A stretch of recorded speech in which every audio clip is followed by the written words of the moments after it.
रास चाहे कितनी भी गहरी जमीन में दफन कर दो, एक न एक दिन वक्त की बारिश उसकी मिट्टी धो ही देती है। शिकारपुर गांव के बाहर 15 साल पहले एक अकेले इंसान ने अपने लालच को इस जमीन में गाड़ा था और उसके साथ गांव का भविष्य भी। कोई नहीं जान पाएगा। हाँ, किसी को शक नहीं होगा कि भैरव मैकेनिक ने गांव के मंदिर का खजाना इस बंजर हाईवे पर छुपाया है। जो भी इस जमीन पर आएगा उसकी अर्थी उठेगी जैसे उस शहरी आदमी की उठी। वो डर से कांपता हुआ 10 साल का बच्चा उस रात तो अंधेरे में बच निकला, पर उसकी आंखों में छपी वो खौफनाक तस्वीर कभी नहीं मिटी। वक्त की आग ने उसके आंसुओं को सुखा दिया था। आज ठीक 15 साल बाद उस कच्ची उम्र का डर एक फौलादी इरादा बन चुका था। अपने पिता की मौत का हिसाब लेने और उनका अधूरा काम पूरा करने वही छोटा करण आज लौट आया था। वही गांव, वही मनहूस जमीन और वही करण। करण बेटा, तू वापस आ गया और सीधा इस मनहूस जमीन पर। चल यहां से, ये जगह श्रापित है। श्रापित जमीन नहीं होती चाचा, इंसान की नीयत होती है। 15 साल पहले मेरे पिताजी इस गांव का सच ढूंढने आए थे और गायब हो गए। आज मैं यहां एक ढाबा खोलूंगा, और वो भी मामूली ढाबा नहीं, शिकारपुर का पहला एसी ढाबा। करण ने जमीन की सफाई शुरू कर दी, पर करण अनजान था। वो नहीं जानता था कि गुनाह दफन करने वाला कातिल आज हमदर्द का नकाब पहनकर उसकी तरफ आ रहा है। भैरव के चेहरे पर मीठी मुस्कान थी, पर दिल में खौफ था। कहीं इस लड़के ने सच जान तो नहीं लिया। अरे करण बाबू, बड़े दिनों बाद गांव की याद आई। सुना है एसी ढाबा खोल रहे हो इस आग उगलते हाईवे पर। दिमाग तो बहुत लगाया है करण बाबू। हाँ भैरव काका, पुरानी जमीन है, पर नई शुरुआत करनी है। कोई भी बिजली का काम हो, अपने इस काका को याद करना। एसी की वायरिंग मैं खुद करूंगा, एक पैसा नहीं लूंगा। तभी करण की नजर भैरव के हाथ पर जाती है और वो सब कुछ समझ जाता है।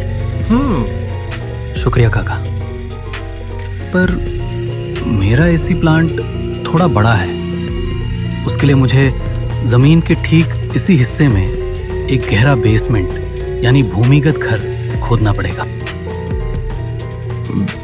बेसमेंट? अरे जमीन बहुत कड़ी है यहाँ की, ऊपर ही रख लो मशीन। नहीं काका, नींव गहरी ही होगी। कल से खुदाई शुरू। भैरव फिर वहां से मुस्कुराकर चला तो जाता है, पर उसके दिमाग में शैतानी ख्याल आने शुरू हो गए थे।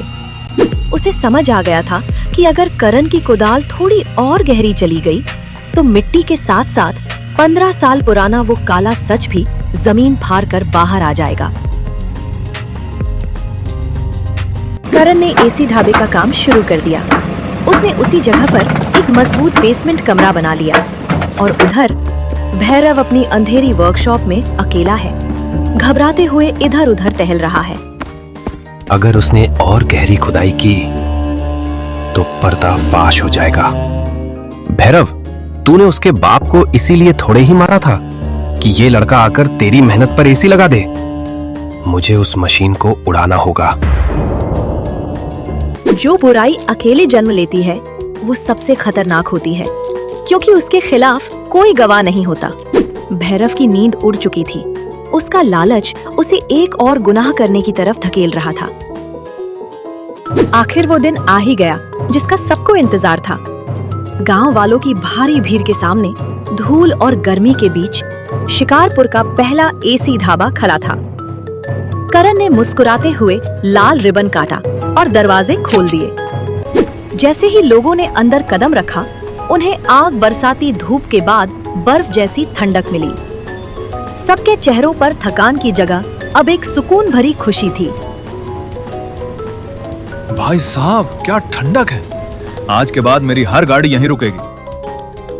करण ने इस ढाबे में शहर से लाकर एक विशाल सेंट्रल एसी सिस्टम इंस्टॉल किया था। इस सिस्टम की ठंडी हवा तो ऊपर ढाबे को बिल्कुल शिमला बना रही थी, पर गांव वाले अनजान थे कि ढाबे के ठीक नीचे एक गहरा तहखाना भी है। उस तहखाने में इसी सेंट्रल एसी की सबसे बड़ी और भारी मोटर रखी गई थी।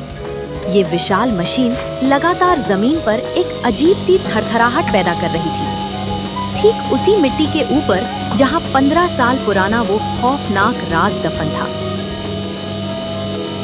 ढाबे की लोकप्रियता पूरे जिले में फैल गई, पर कोई नहीं जानता था कि हर गुजरते घंटे के साथ जमीन के नीचे की मिट्टी ढीली हो रही थी। करण काउंटर पर बैठकर सिर्फ एक ही शख्स का इंतजार कर रहा था। भैरव ढाबे के अंदर कदम रखता है। उसके चेहरे पर पसीना था। वो फर्श पर पैर रखते ही थरथराहट महसूस करता है। अरे करण बाबू, क्या ढाबा चलाया है? पर ये जमीन इतनी क्यों हिल रही है? लगता है तुम्हारा एसी इंजन बहुत भारी है। कहीं ये ढाबे की नींव ना हिला दे। फिक्र मत कीजिए भैरव काका, ये इंजन तो सिर्फ उन्हीं चीजों को हिला रहा है जो जमीन के नीचे दबकर सड़ रही हैं। सही वक्त आने पर सब कुछ अपने आप ऊपर आ जाएगा, है ना? मैं समझा नहीं। समझ जाएंगे काका, बस थोड़ा इंतजार कीजिए। करण काउंटर से उठकर किसी काम से बाहर निकल जाता है। नहीं, अगर ये मशीन और चली तो मिट्टी फट जाएगी।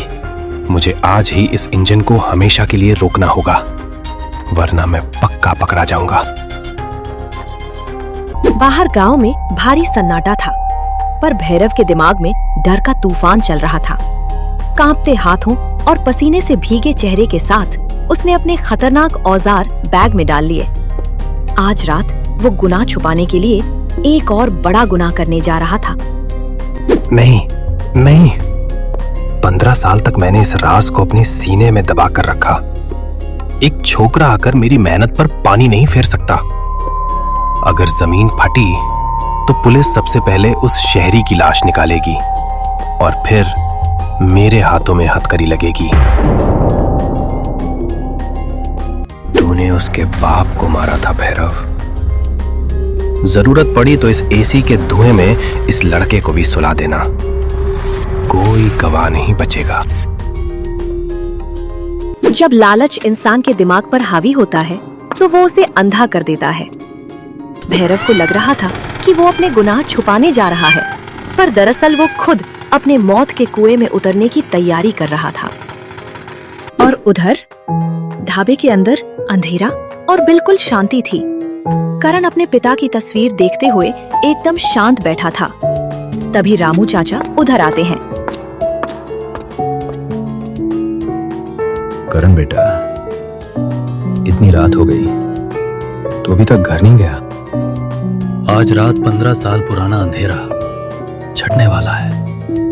अब घर जाइए, मुझे यहाँ एक जरूरी हिसाब पूरा करना है। हिसाब? बेटा तेरी बातें मुझे डरा रही हैं। आज दिन में उस भैरव की आंखों में मुझे शैतान दिख रहा था। तू यहाँ अकेले ठीक तो रहेगा ना? जब शिकारी खुद अंधे कुएं में कूदने की तैयारी कर रहा हो चाचा, तो डर शिकार को नहीं होना चाहिए। आप बेफिक्र होकर आराम कीजिए। कल की सुबह इस गांव के लिए नई धूप लाएगी। रामू चाचा थोड़ा परेशान होते हैं, पर करण की आंखों में एक अजीब सा विश्वास देखकर हामी भरते हैं और वहां से चले जाते हैं। पिताजी, आपने कहा था ना कि सच की आवाज दबाई जा सकती है पर मिटाई नहीं जा सकती। आज रात आपके कातिल की आवाज इस धरती के ठीक नीचे हमेशा के लिए दब जाएगी। शिकार खुद जाल में फंसने आ रहा है। भैरव अकेले ढाबे के पीछे की तरफ दबे पांव बढ़ता है। उसके हाथ में औजारों से भरा बैग और एक इलेक्ट्रिक टाइमर डिवाइस था। चारों तरफ सन्नाटा था और भैरव चुपके से तहखाने की तरफ उतर गया।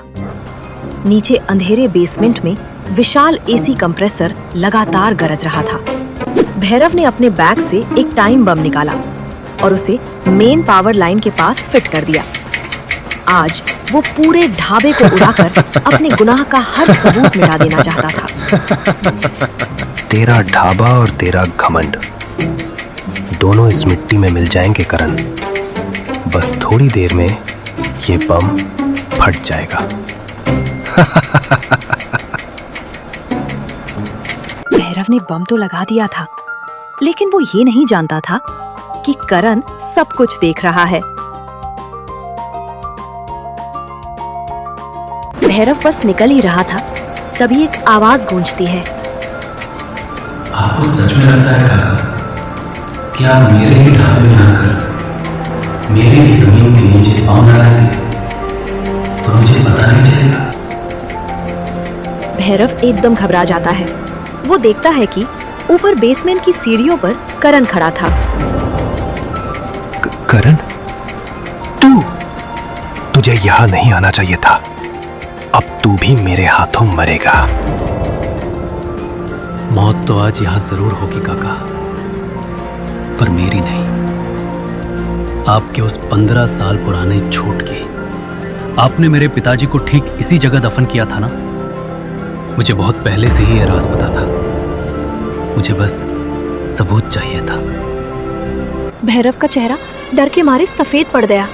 उसे समझ नहीं आ रहा था कि इस छोकरे को सच कैसे पता चला। उसने गुस्से में अपनी जेब से एक चाकू निकाल लिया। हाँ, मैंने ही मारा था तेरे बाप को। खजाना चुराते वक्त उसने मुझे देख लिया था, इसलिए तेरे बाप और खजाने दोनों को यहीं गाड़ दिया और अब तुझे भी यहीं गाड़ दूंगा। जैसे ही भैरव आगे बढ़ा, करण ऊपर भाग गया और बेसमेंट का भारी लोहे का दरवाजा बंद कर दिया। करण ठीक वक्त पर बाहर निकल गया और भैरव उस अंधेरे तहखाने में बिल्कुल अकेला फंस गया। उसके ठीक सामने बम का टाइमर चल रहा था और कुछ ही देर में वो फटने वाला था। करण, दरवाजा खोल, बम फटने वाला है, हम दोनों मर जाएंगे। हम दोनों नहीं काका, सिर्फ आप। इस बेसमेंट की दीवारें और यह दरवाजा पूरी तरह बम प्रूफ और साउंड प्रूफ बनाए हैं मैंने। ऊपर ढाबे को एक खरोंच भी नहीं आएगी।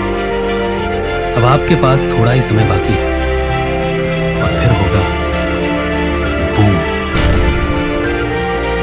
भैरव के पैरों तले जमीन खिसक गई। वो समझ गया कि शिकारी खुद अपने जाल में फंस चुका है। वो पागलों जैसी हरकतें करने लगा। करण बेटा, मुझे बचा ले। मैं अपनी सारी गलती मानता हूं। वो चोरी का खजाना इसी बस फटने ही वाला था।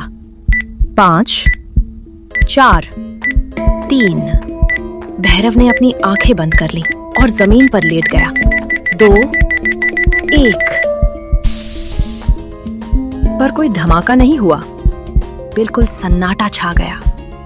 भैरव डर के मारे बेहोश हो चुका था, लेकिन बम फटा क्यों नहीं? क्या करण ने पहले ही उसका टाइमर बंद कर दिया था या फिर कोई और राज छिपा था? इंस्पेक्टर और करण अंदर आते हैं। भैरव जमीन पर अधमरा पड़ा था। करण, ये बम फटा क्यों नहीं? ये बम नकली है इंस्पेक्टर साहब।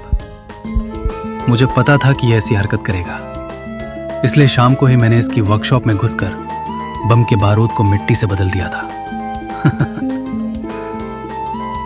पुलिस ने भैरव को जेल में डाल दिया और जब उस जमीन की खुदाई की गई तो अंदर से मंदिर का चोरी हुआ खजाना और करण के पिताजी के आखिरी अवशेष बाहर निकल आए।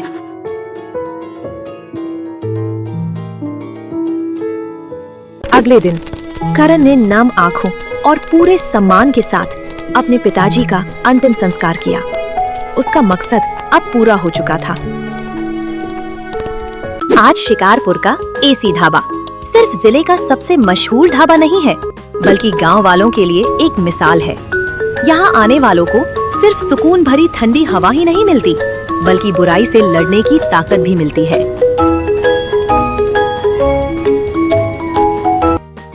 अगर आपको ये वीडियो पसंद आया है तो इसे लाइक करें, अपने दोस्तों के साथ शेयर करें और हमारे चैनल को सब्सक्राइब करना ना भूलें।